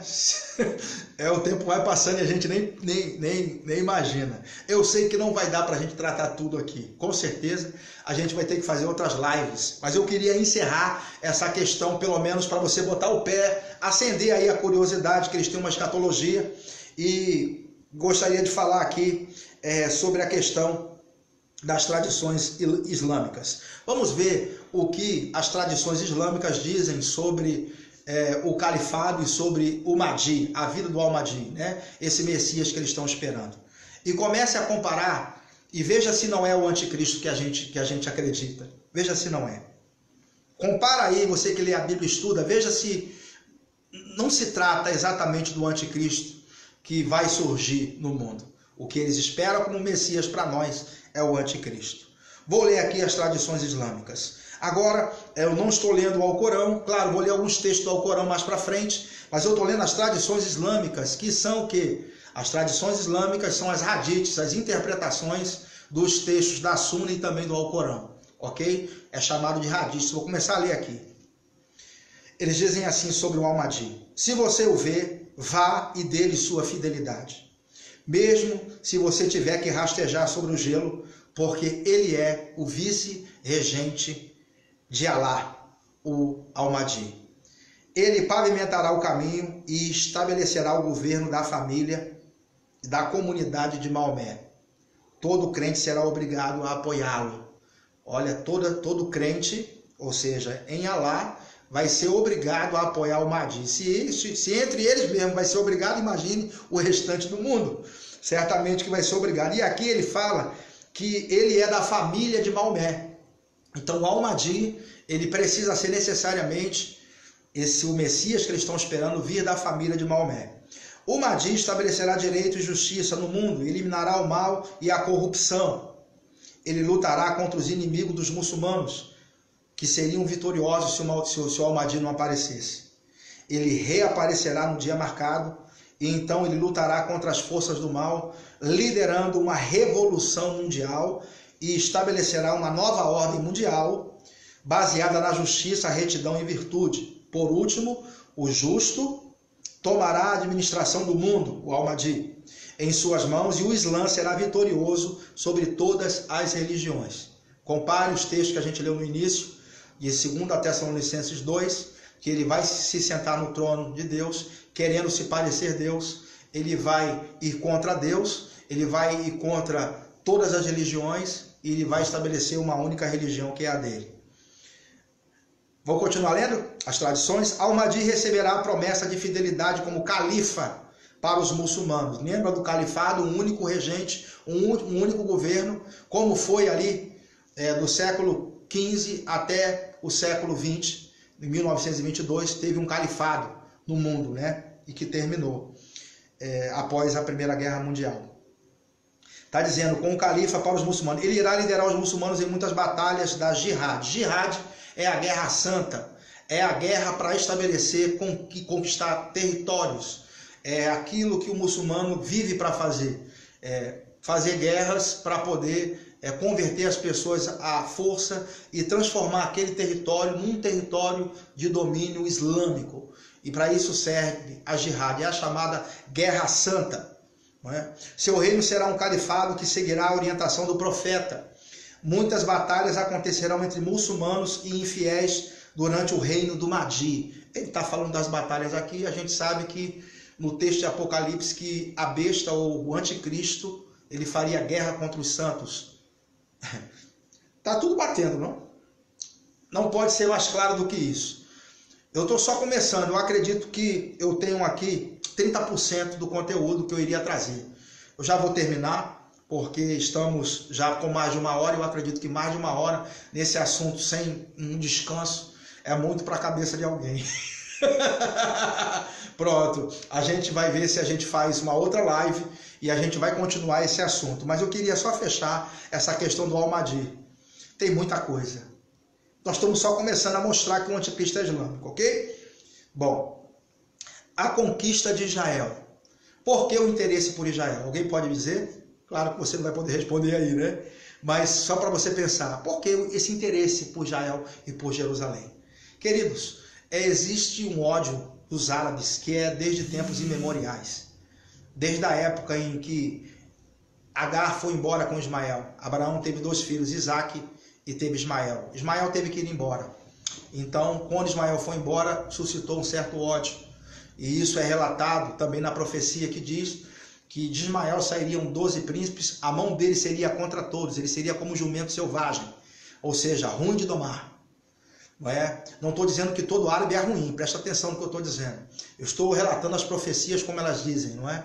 Que Ele seria como jumento selvagem, ele iria ser abençoado, ele iria habitar a fronteira aos seus irmãos. Então já havia esse ódio desde aquela época. Quando Esaú ele vende o direito de primogenitura e Jacó recebe a bênção do pai, Esaú também vai ter com Ismael, seu tio. E ali, né, começa a fomentar ainda mais, porque também foi negado, foi deixado de lado essa raiva, esse ódio, né, contra os árabes, contra os judeus. Então já há um ódio natural, porque existem muitas profecias para serem cumpridas através dos judeus. Deixa eu só falar algo que de repente você vai se ofender. Mas eu não vou ter medo de falar não, porque estou muito bem respaldado no que eu vou dizer aos irmãos. Nós, a igreja, não somos a última Coca-Cola do deserto. Dá um tempinho aí para você pensar. Não somos, irmãos, a única Coca-Cola do deserto. Não somos. Deus ainda tem promessas feitas a Israel que precisam ser cumpridas. Certo? Essas promessas precisam ser cumpridas e serão.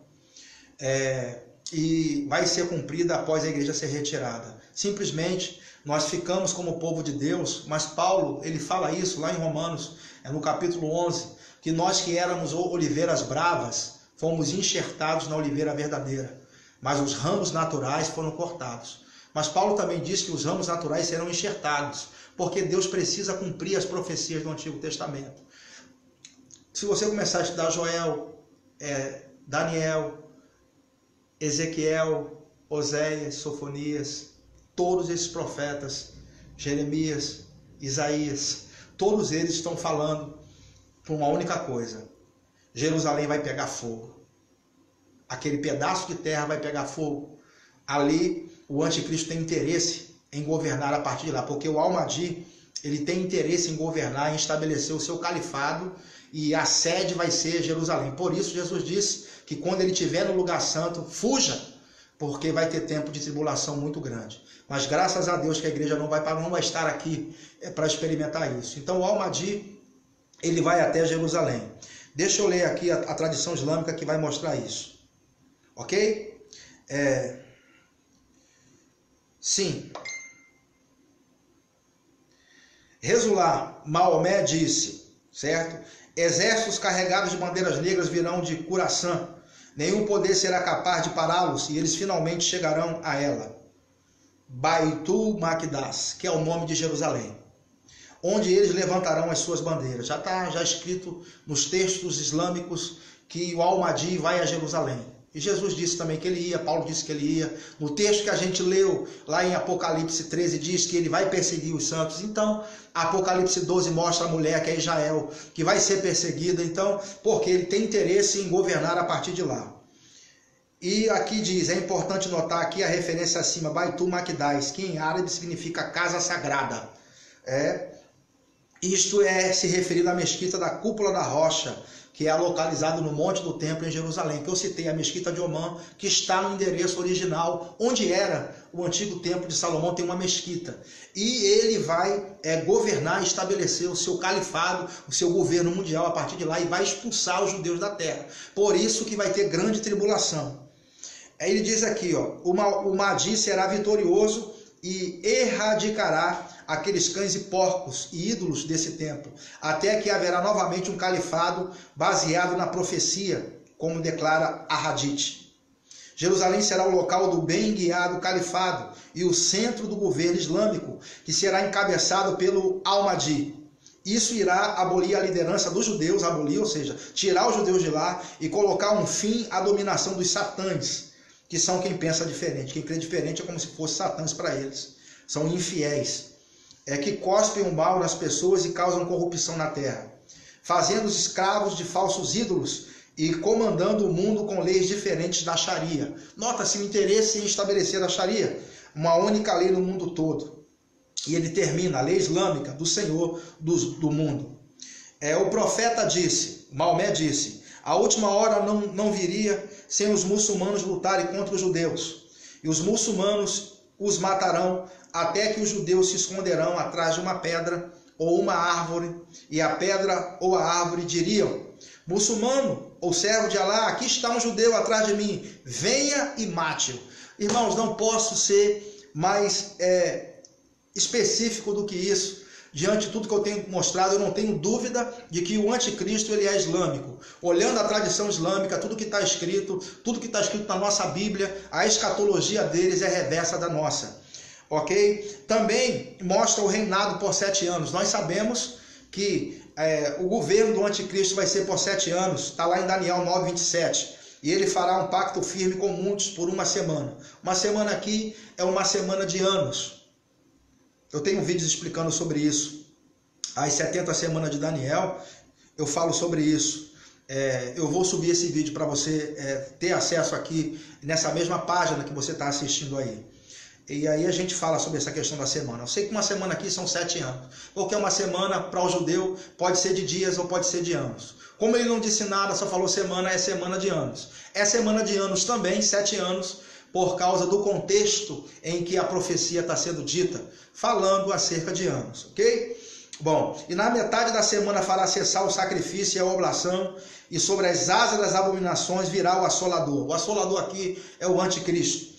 E até a destruição do anticristo determinada, a qual será derramada sobre o assolador. Ele está falando que ele vai governar até que ele será destruído pelo próprio Cristo na sua segunda vinda. Pode ler lá no capítulo 19 de Apocalipse, quando Cristo voltar na sua segunda vinda para estabelecer o seu reino terreno. Então o anticristo ele vai ser destruído. Está lá em Apocalipse capítulo 19. Ok, queridos irmãos? Maravilha. O que eu posso compartilhar mais aqui? Sim, esse acordo de paz está profetizado, né, nas tradições islâmicas, que deve ser feito por um descendente de Arão. Diz assim: haverá 4 acordos de paz entre você e os romanos. Romanos aqui são os cristãos. O 4º acordo será mediado por uma pessoa que será da descendência de Arão, irmão de Moisés, e será mantido por 7 anos. Então, até mesmo o pacto de paz que a gente leu em Daniel 9:27 já está profetizado também, ou dito nas hadites, que vai acontecer. O profeta disse, Maomé disse, ele irá dividir a propriedade, irá governar as pessoas pela suna de seu profeta e estabelecerá o Islã na terra. Ele irá permanecer por 7 anos e então morrer, até os 7 anos. Os muçulmanos orarão sobre ele. O profeta disse, o Mahdi irá encher a terra com equidade e justiça, como era cheia de opressão e tirania, e ele irá governar por 7 anos. Bom, eu tenho muito mais coisas para falar, mas o tempo eu acredito que já foi grande. Eu vou deixar para a nossa próxima live, tá certo? Deixa eu fazer as considerações finais aqui e responder as perguntas e dizer quem é que está conosco ao vivo, mais pessoas chegaram. Vamos lá, queridos. Bom, até aqui eu pude começar a mostrar, na verdade, eu acho que eu cheguei na metade do conteúdo. Não, nem na metade do conteúdo para mostrar. Eu acho que eu cheguei a uns 40% de comprovação de que o anticristo é islâmico. Eu acho que se você assistiu ao vídeo anterior e assistir esse aqui, já começa a brotar dentro de você essa indagação, ok? Como que começou essa minha desconfiança? Nós temos que estar ligados na questões, no nosso espírito, o que Deus traz como impressão. Há 3 anos atrás, quando os muçulmanos começaram a invadir a Europa, fugindo do Estado Islâmico, o meu espírito ele começou a se perturbar. Isso já era Deus me sinalizando alguma coisa. Eu ainda não tinha esse conhecimento aqui. Para mim, o anticristo vinha das regiões da Itália. Eu ainda tinha isso, mas o meu espírito começou a se perturbar. Quando foi no início desse ano, Deus começou a me mostrar essas coisas. Eu comecei a ler muitos livros sobre esse assunto, investigar e pesquisar. E eu cheguei à conclusão que a escatologia que a gente estuda, bíblica, ela se fecha com essa informação de que o anticristo é islâmico, olhando e comparando o que a Bíblia diz e o que as tradições islâmicas dizem sobre o Messias que eles esperam, o Al-Mahdi. E olhando o que a nossa Bíblia diz sobre o anticristo, nós percebemos que o nosso anticristo é o Messias deles, o Al-Mahdi, certo?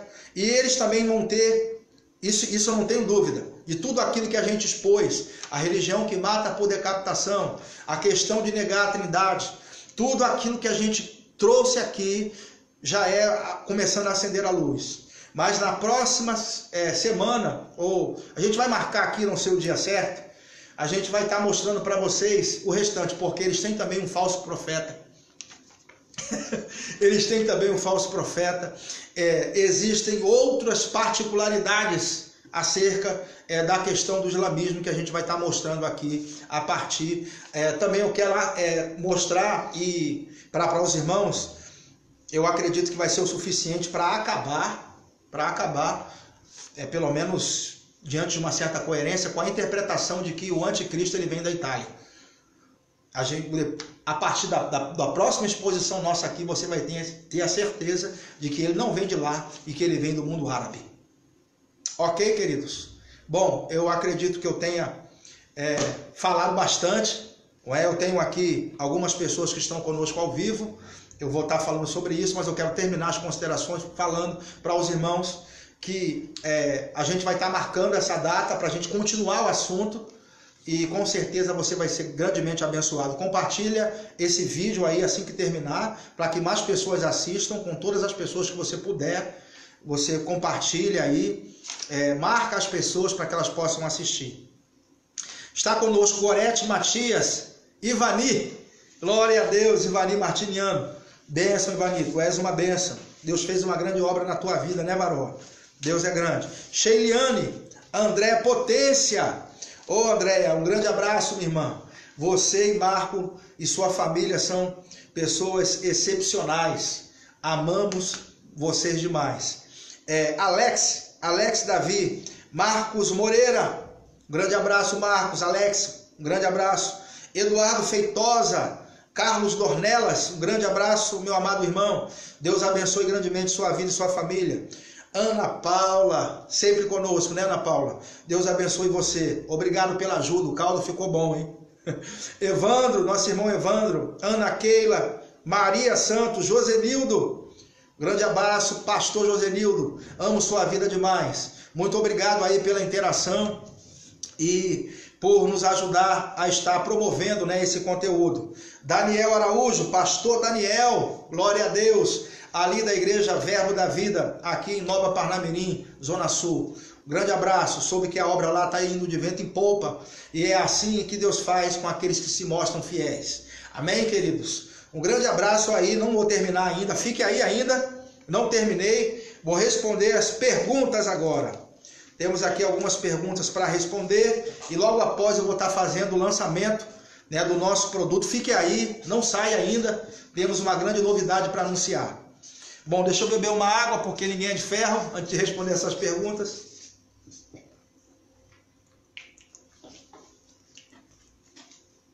Amém. Louvado seja Deus, né? Glória a Deus. Rafaela perguntou, por que ao se converter e saber a verdade, muitos sofrem mais do que antes da conversão? Rapaz, que pergunta foi essa, hein, Rafaela? Essa você tirou de dentro do coração, né? Bom, porque ao se converter e saber a verdade, muitos sofrem mais do que antes da conversão. Quero falar da experiência, né, da questão da conversão. Eu acredito, irmãos, que tudo que a gente pode ter de melhor, a gente recebeu através de Jesus Cristo. Entregamos a nossa vida a Cristo e nós estamos muito bem por dentro. Ok?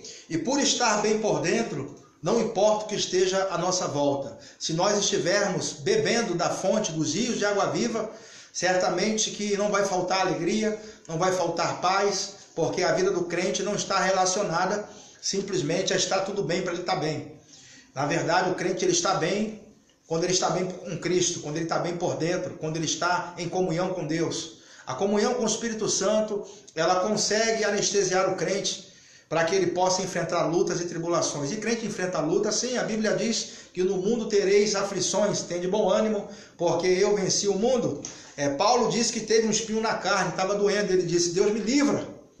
E Deus disse a Paulo, ei Paulo, cara, não vou livrar não, o meu poder se aperfeiçoa na fraqueza, comece a tirar a força de dentro. E Paulo então ficou feliz, quando ele descobriu que havia uma graça para que ele pudesse suportar as pressões. Então eu acredito que esse sofrimento aqui está acontecendo com muitos crentes, porque eles não estão desfrutando da vida plena com Deus. Estão vivendo uma vida mediante ao que vê. As circunstâncias estão mostrando um quadro e eles estão crendo mais nas circunstâncias no que aquilo que Deus diz na sua palavra. Nós entramos no conflito o tempo inteiro, ou acreditar em Deus ou acreditar na sua palavra. Parou aí? Tá tudo certo?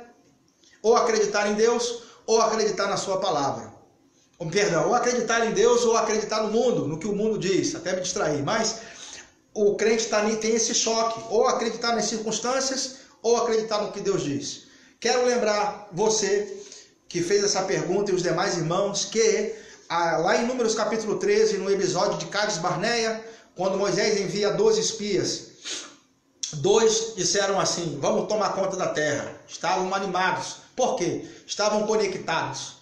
E 10 disseram assim: tem gigante na terra, a gente não vai conseguir tomar. Se afligiram e colocaram a aflição que eles tinham para os outros. E aqueles 2 tentaram ainda convencer, mas foram ameaçados de serem mortos. Então eles calaram a boca e Deus se levantou para defender. E Deus diz assim: olha, todo mundo vai morrer no deserto, menos Josué e Caleb. Interessante, não? Porque neles houve outro espírito ali é o espírito da fé.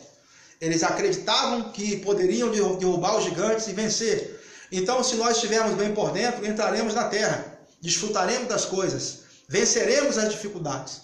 Se nós não estivermos bem por dentro, vamos achar que estamos sofrendo.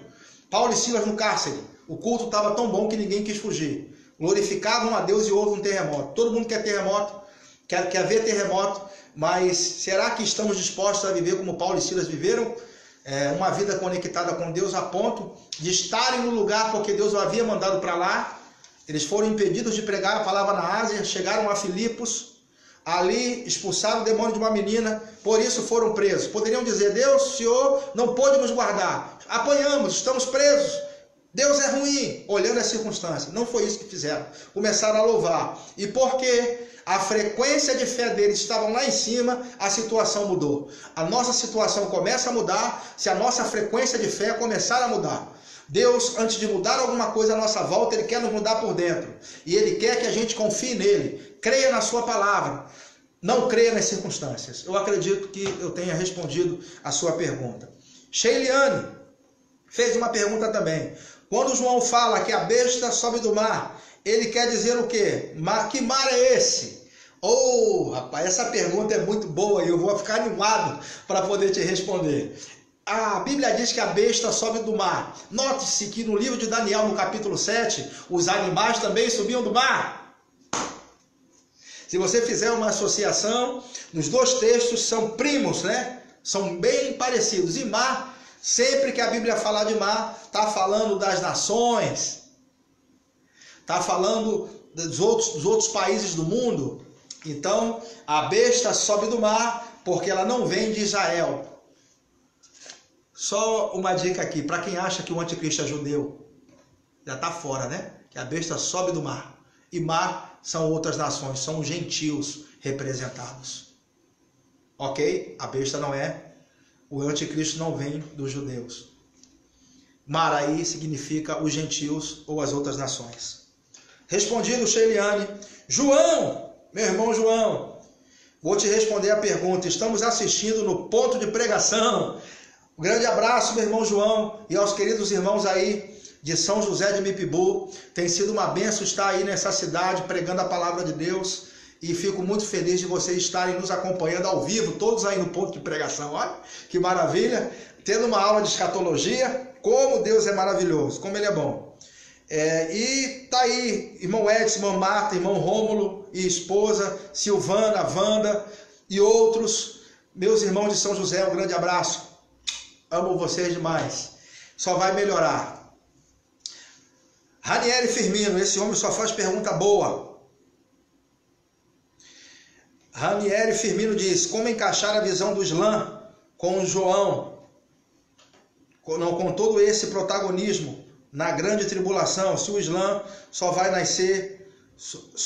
foi nascer no século 7. Ótimo. Bom, Ranieri, eu acredito que quando João teve a revelação e os outros tiveram a revelação, certamente que o Islã não existia ainda. Ele só veio existir no século VII. Bom, talvez Maomé tivesse criado tudo isso. Na cabeça dele, lendo os textos da Bíblia, colocou uma escatologia reversa. Talvez seja isso, até que você esteja tentando entender. Mas eu acredito que, de alguma forma, Satanás ele pode cumprir, está indo de encontro àquilo que Deus estabeleceu, fazendo ações assim, motivando os homens a agir dessa forma. Eu sei de uma coisa, o que ele escreveu tornou-se crença no mundo islâmico. Então os muçulmanos acreditam no que Maomé escreveu, no que Maomé disse, no que Maomé fez. Então tudo que está estabelecido, apesar de ter sido escrito só no século VII, certamente que já trouxe um peso no mundo. Quer ver? Vamos provar, meu irmão Ranieri, porque tivemos o califado sendo estabelecido primeiro, lá em 1452, com a queda de 1454, né? Com a queda de Constantinopla. Então, se começou o primeiro califado, que durou alguns séculos, não foi? Até 1922. Então já havia a intenção de fazer um domínio mundial. Não era esse que se referia, porque Israel ainda não tinha voltado para sua terra. Os judeus precisam estar em Jerusalém para que se cumpra as profecias ditas por Jesus, ditas pelos profetas. E em 1922, os judeus estavam dispersos pelo mundo ainda. Então aquele não era o califado citado nas profecias islâmicas, ok? Não era, porque o cenário está todo montado. Então ainda havia judeus espalhados pelo mundo todo. Em 1948, os judeus voltaram de cada lugar no qual foram espalhados. E quando, pastor, os judeus foram espalhados? Foram espalhados no ano 70 depois de Cristo, se cumprindo uma profecia de Daniel e uma profecia repetida por Jesus. Jesus disse que quanto ao templo, ali não ficaria pedra sobre pedra que não fosse derribada. Então o templo foi destruído, a cidade foi destruída pelos romanos, a mando do exército romano, ok? E os judeus foram dispersos pelo mundo até 1948.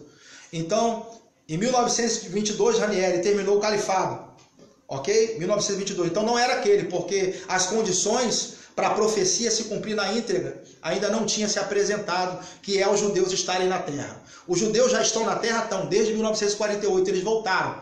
Ficaram 1878 anos fora da sua terra, e aí eles começaram a voltar, e agora a profecia está pronta para ser cumprida? Prontinha, porque os judeus já estão lá, já existem treinamentos de sacerdotes na questão do templo, eles estão querendo reconstruir o templo, já fizeram a maquete do templo, estão aguardando aí esse acordo, que eu acho que o anticristo ele vai fazer esse acordo, e entre o acordo vai ser para construir esse templo, porque Jesus vai purificar esse templo na sua segunda vinda, porque o inimigo sentou lá. Está lá em Daniel, no capítulo 11, pode ler lá, e 12, essas profecias precisam serem cumpridas.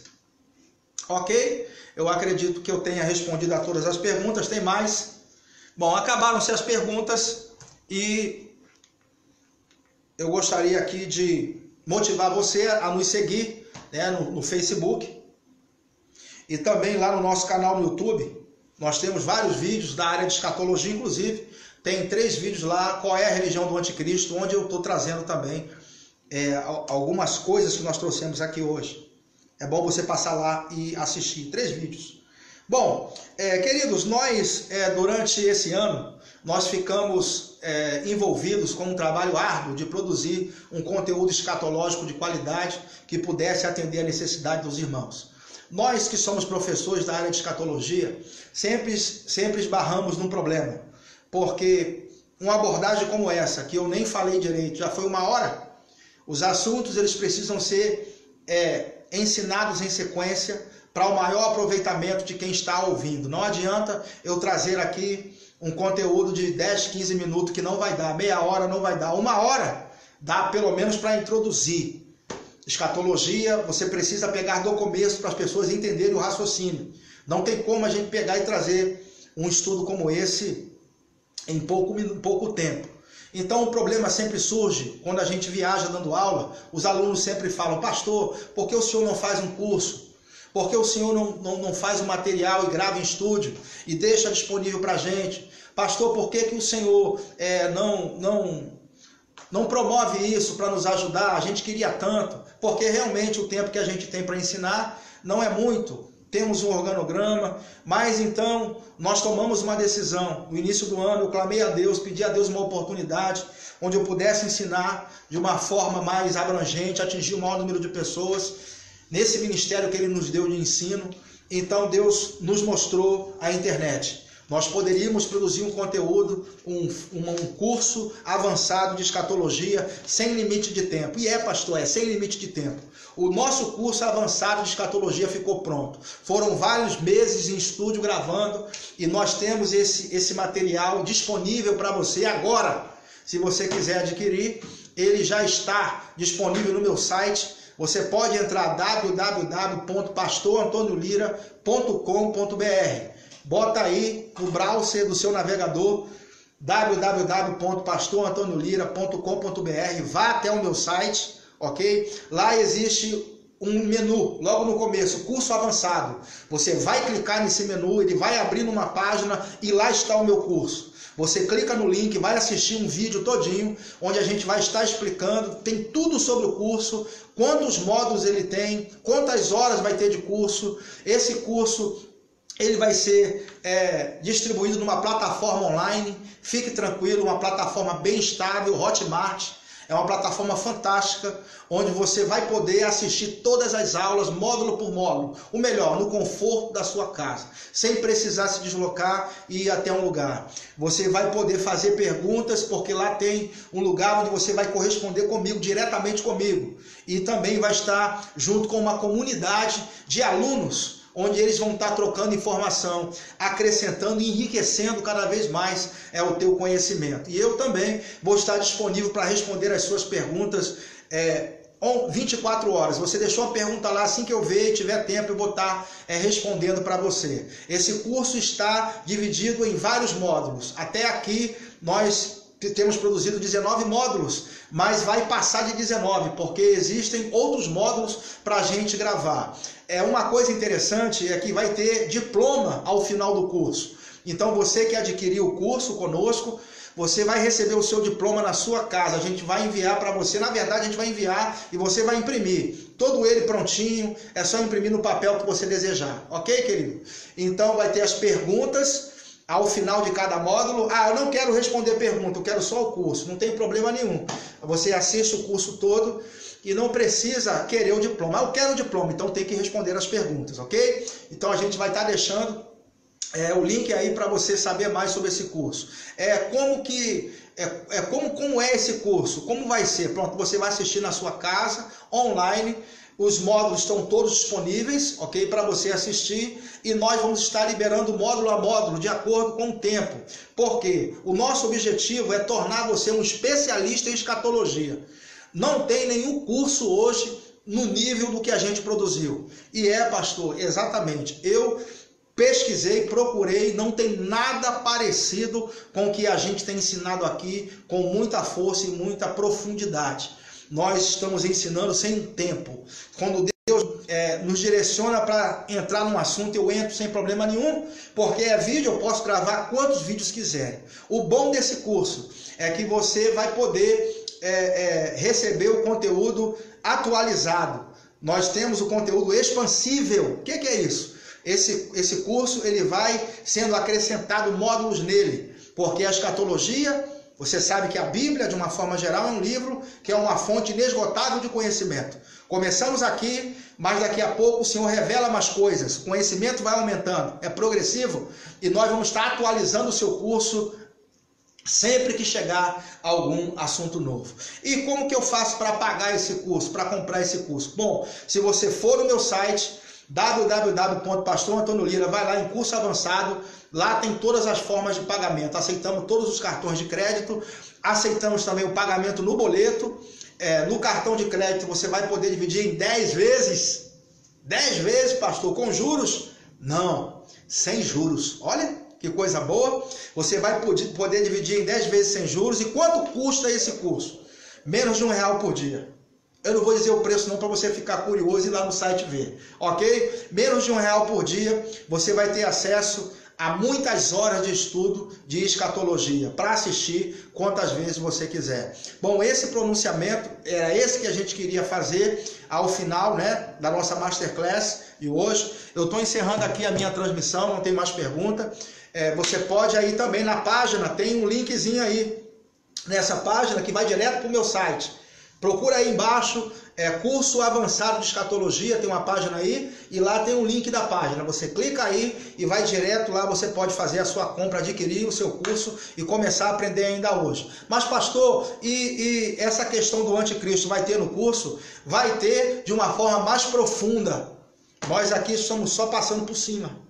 Ok? Mas lá você vai ter todos os assuntos: ressurreição dos mortos, juízo eterno, tribulação, grande tribulação, discurso de Jesus no Monte das Oliveiras, o livro do Apocalipse, linhas de interpretações, história da escatologia, tudo. Você vai ter um curso completo de escatologia e se tornar especialista. Ao final do curso, você vai estar pronto para ensinar em igrejas, dar palestras, você vai pregar, né, sobre o tema em simpósios, conferências, congressos, vai estar apto para poder ensinar escatologia como um especialista. Nós produzimos esse curso para tornar você um especialista no tema escatologia. Ok, queridos irmãos? Muito obrigado aí por estarem conosco na nossa transmissão ao vivo. Eu agradeço a todos que estão aí conosco ao vivo. Um grande abraço para os irmãos de Inhumas, para os irmãos de Fortaleza que sempre nos acompanham, para os irmãos aqui de Pernambuco, do Rio de Janeiro, aqui do Rio Grande do Norte, principalmente meu povo aqui de Parnamirim. Amo a vida de vocês, povo de Bela Vista, um grande abraço, São José, da nossa igreja sede. Estamos tendo um evento com jovens aqui na sede hoje. Um grande abraço a todos vocês, amo vocês demais. As próximas lives a gente vai estar anunciando aqui, não perca.